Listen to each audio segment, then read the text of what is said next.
How you doing? This is Elias with ELDA Management Services.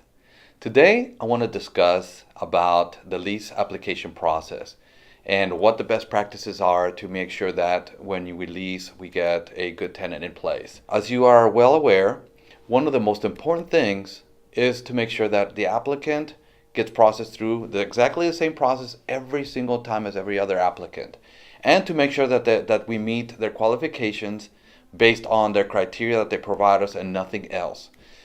One way to stay out of HUD's sights is to make sure that we are consistent with every applicant.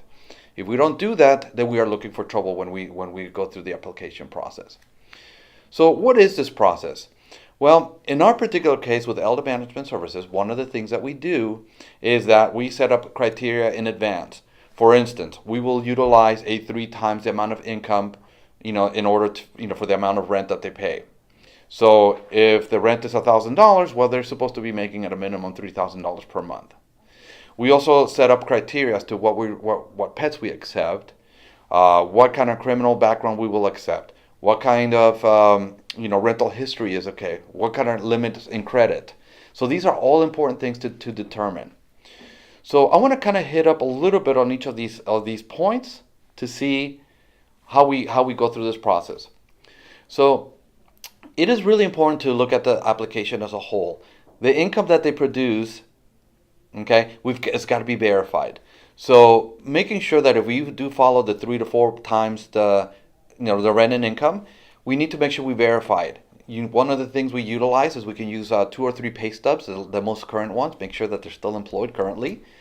Another way is to contact their HR department and make sure that they are employed.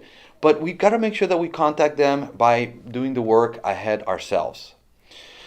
So we need to make sure that we follow through with that and we actually get that information from them. Number 2, the rental history. To us, that is one of the most critical and important things to do, is verifying their rental history. A lot of tenants don't have great credit score, so we do rely on the history that they've accumulated over the last few years.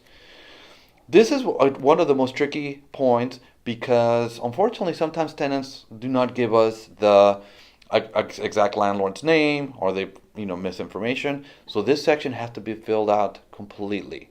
We gotta go back and take a look. If they lived in an apartment complex, let's look up the phone number for that complex. Let's not utilize the phone number that they provide us.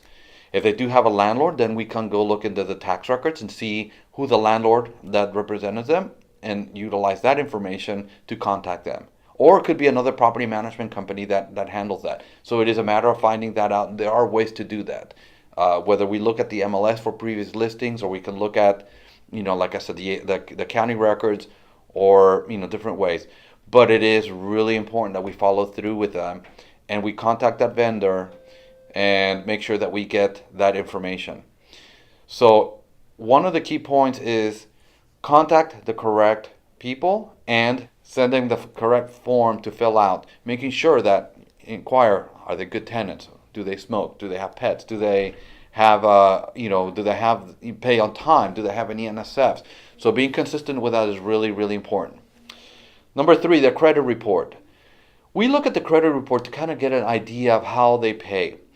Not only, but it's not one of our main guides, because we do not understand that sometimes tenants don't have credit report, but we do want them to have good history. The other thing that we look at inside the credit report here in Texas and in Houston, we look at it because that's where all the judgments, evictions are recorded. So if they're going through an eviction process, then we will find it in the credit report. So that is a great venue to make sure we find that out. Additionally, the credit report also gives us a history of their last lived addresses. Well, that kind of helps us match up to make sure that whatever they have for rental history, it matches with what the credit report states that they've lived at. Another key point is the criminal check. Now, we got to be careful here because HUD has been really looking at the criminal records, and see if we are discriminating in any way based on credit report. Based on background checks. What is important about that is how long has the offense been. If it's been more than 5, 6, 7 years, then, and they haven't committed any other offense at that time, then you know what, we need to really give them a serious look to make sure that that they have an opportunity to reside in one of our properties. So that's really important to look at. But it is important to look also at whether they have a national issue, or there's maybe a local, statewide, or sex offenders list. That is really, really an important one, because a lot of them are banned from being around kids when they're on the sex offenders list. So we got to look very closely at this criminal background and make sure we look at it and we don't discriminate. We know that being thorough with our application is important, because once they're in the property, then it's a whole process to get them removed. So do the legwork up ahead, be consistent, and set your guidelines up ahead to make sure that you qualify the tenants based on the criteria and nothing else. It will save a lot of time, keep you from discrimination issues, and get to a good tenant, in your property. By being thorough, we reduce that risk of having a bad tenant, or a tenant with bad payment history get into one of your properties. So, and that's why you want to hire a property management company, because we can make sure that all those things are taken care of for you consistently and every single time. Again, this is Elias with ELDA Management Services. Look forward to speaking with you again. Thank you.